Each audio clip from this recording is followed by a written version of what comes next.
Hi guys, Eric Falvey, the Wandering Beard here. Um, I know that I write my blogs, um, but I'm going to take a stab at doing a vlog, maybe bi-weekly to start to see maybe if we can grow some sort of audience base. Sometimes I feel like what I'm trying to say gets lost in the writing, maybe loses a little bit of its authenticity. And it's important that I maintain a connection to you guys in the realm that you feel like I am a real person. Um, the lessons that I've learned come from the very same journeys that a lot of you are undergoing at the moment, and that I can understand you. So, what I'm going to do is I'm going to talk about various topics once or twice a week, um, and then I will post an email on this page that you guys can email at any time.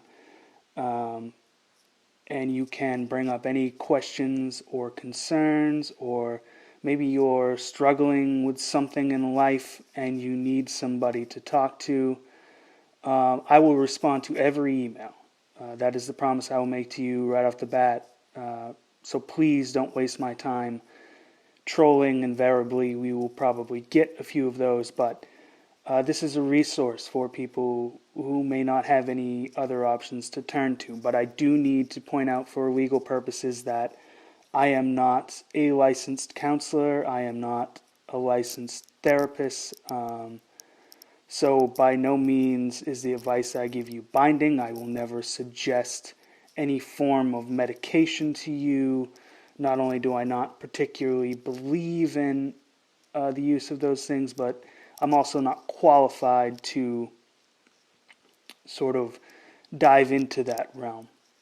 So please just use this as sort of a third party resource. Please don't rely on me specifically for all your mental health needs, but hopefully, for those of you who may be wandering a little bit lost, maybe we can get you back up onto the right path together.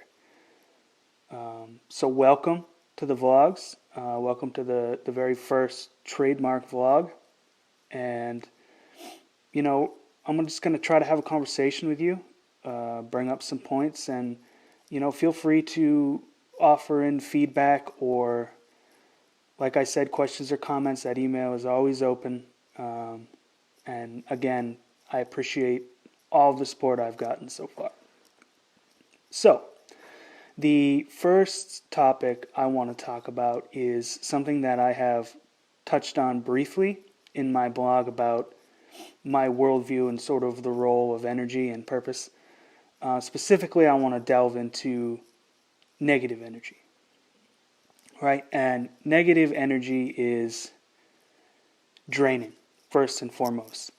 Um, we've all been around them. People who are just inherently negative all the time, who are just putting out that negative energy into the world, are exhausting to be around. But they also exhaust themselves, right? That is the danger of negativity and negative energy, is that once it gets inside of you, it sort of festers and it begins to suck out your energy. Now, to me, this is a pretty good explanation for when you come across overly combative people. Generally speaking, they tend to be smokers or users of something that brings them up, whether it be excessive caffeine, excessive nicotine, and I think that that's proof positive of the fact that negative energy is draining them internally, right? They have to rely heavily on those outside sources of energy because their body just cannot produce energy. Like similarity, when you run into sort of peppy, upbeat people who are just happy and aloof all the time, they seem to be high energy. I don't think that that's a coincidence. I think that that's sort of proof positive that positive energy is a boost and negative energy is draining. I sort of think of negative energy like really cold weather, right? And people in this instance would be, just imagine a car, right? A car battery. And the colder the weather gets, the harder it is on that battery to turn over and start. The faster that battery drains. Similarity, I think that negative energy is that sort of cold energy for the soul, and our soul battery struggles to start and maintain and run when we have an abundance of overwhelming negative energy. And I think that that's just one of those struggles in life, is that we all deal with negative energy at one time or another. We deal with it in our own lives, we deal with it within other people's, and one of the unfortunate side effects of dealing with negative energy is that it tends to be contagious. It is very easy to get sucked into the void. Now, I have had many jobs where I worked in high stress environments. For example, I really started out my working career in restaurants, and that is a high stress environment. And there are a lot of negative people in that environment. Don't want to be there, they hate their jobs, and they start complaining about the bosses or the restaurant. And it's very easy while you're working in it to let yourself get sucked into it. And the problem is, once you do that, then every day for the rest of your life at that job that you hold that attitude is draining. It is exhausting. You get there and you're already ready to clock out. And that is sort of one of those subtle life skills, I think, that you learn as you become more spiritually aware, or I guess more aware of how your soul works, how your energies really sort of dictate your attitudes, and not the other way around. And in this, you sort of get the feeling, you sort of get the understanding that it's an endless cycle, right? Because once you start hating your job, but you have to rely on your job to get through, then it just seems like everything else is less enjoyable, because you're so stressed and you're so full of that negative energy all the time. And everybody who talks about a work-life balance, we want you to have a life away from work, doesn't really understand the American capitalism system. Because for most people, you're working 2 jobs just to get by, or you're working insane hours or really stressful jobs, the ones that pay a lot of money, and you are just never fully separated from that job, right? It is always with you. And so if you let it become something that is a constant source of negative energy, then it's never going to get any better, and it's only going to leach into other aspects of your life to the point where you're just emotionally drained, and that leaves you very vulnerable to the creeping in of depression, anxiety, and just really kind of a downward spiral. And so I think there's a lot of power in the statement that things are what you make them. And I think that's one of our gifts as human beings, is that we have what I call, and I've touched on this in other blogs, is what I call the malleable mind effect. We have the ability to sort of mold our minds around whatever idea we set in place for us to have. Now, it can be dangerous if you set it in the wrong thing, but if you set the attitude, if you set out with the attitude that, hey, maybe this job isn't what I want it to be, maybe it's not going to be my forever career, but I'm going to find aspects of it that I enjoy. Maybe it's a coworker that I like working with. Maybe it's a specific task that I like doing. Like for me, I like working on the line. When I was on the line, I felt alive. Things moved quickly. It was exhausting, but it was that sort of give and take where it's exhausting in the moment, but once you get through a busy shift, it's sort of just a great, exquisite feeling. It's like, a feeling of accomplishment, and that was one of the things that I found that I enjoyed, and I still miss to this day in the restaurant business. But the job itself, the ownership, was miserable. Very difficult to work with. A lot of the coworkers turned in ways that you don't expect them to, but you sort of have to get used to the idea that everybody walks in their own path, and everybody makes decisions based on mostly what's best for them. Whether or not they know what's truly best for them in the moment is sort of a matter between them and their spiritual awareness. As a caveat to that is, just because it's something that negatively affects you and you wouldn't do if you were in their shoes, doesn't mean it's the wrong move for them, right? our perceptions are our realities, but rarely are they universal truth. And that's something that is essential in becoming someone who's sort of whole, right? And becoming a whole, real person in this world, you have to understand that no lifestyle, no decision-making choice is universal. What the right move for you is might not be the right move for somebody else, because we are all unique in that aspect in particular. We all are meant for different things, and the paths to get there may be variously different. So, back to the original point here about negative energy is talking about something that is one of my favorite psychological concepts. Sorry, sort of had a little tongue twister there. One of my favorite psychological concepts that I think is just absolutely simple, but so complex in its simplicity and in its practice. And that is shadow work. Now, shadow work is an idea that was termed by Carl Jung. A lot of you who are versed in psychology and a lot of philosophy will understand who Carl Jung was. Basically the father of psychology. Now, Jung believed that one of the most important aspects to maintaining a happy, stable lifestyle was through the art of mastering the things that you say to yourself in the dark, right? The shadow work, when nobody else is around. And this is incredibly important because in today's society in particular, the standards of what is beautiful and the standards of what is considered successful are impossible to measure up to in today's economic climate for 99% of the people. That is just the reality. And so when you measure yourself up to those standards, when you say, I want to be successful, but you set your model of success into something that is virtually unobtainable, you set yourself up for a lifetime of feeling like you're not where you want to be, up on that pedestal with that person that you identified that you want to be as. You view that as you are not good enough to be there. Something about you is wrong, bad, and it is inhibiting you from getting where you want to go. You're not working hard enough. You're not good enough. You're not good looking enough. You're not rich enough. You don't have the right connections. You're not making the right friends. You need to learn to push all of that to the side. First and foremost, you have to understand that it is not about being the best version of that person that you put up on a pedestal. It is not about being the richest person out of all of your friends. It is not about money or financial gain or fame. It is about being the best possible version of you that you can be.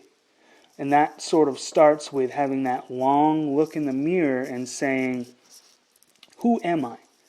Simple question, right? Very difficult one to answer. It takes a lot of introspection.